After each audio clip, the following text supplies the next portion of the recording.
الرحمن الرحیم۔ آج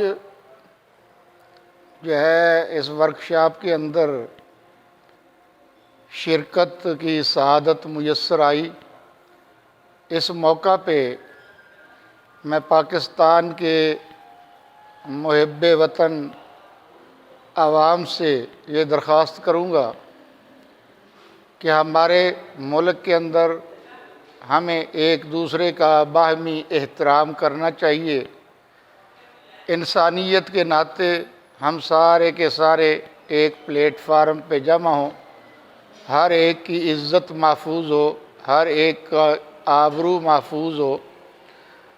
اسلام ہمارا مذہب ہے اور یہ امن کی ہمارے لیے ضمانت ہے، لیکن ہمارا اسلام، ہمارا قرآن، ہمارے نبی کا فرمان ہمیں قطعاً یہ اجازت نہیں دیتا کہ ہم اپنے نظریات، اپنے عقائد وہ زبردستی کسی پہ تھوپ سکیں۔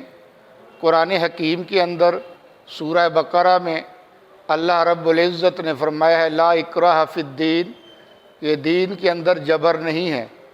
تو جتنے بھی مسالک ہیں یا جتنے بھی دیگر اسلام سے ہٹ کر مذاہب ہیں، وہ انسانیت کے ناطے آپس میں باہمی پیار، محبت، اخوت، یگانگت کو فروغ دیں، اور اس مشن کے لیے ہم سے جو اس فورم سے تعاون ہو سکا، دامے درمے قدمے سخنے، ہم اس بیانیے کے ساتھ ہیں۔ اللہ ہمارے ملک کو امن اور سکون کا گہوارہ بنائے۔ والسلام علیکم ورحمۃ اللہ وبرکاتہ۔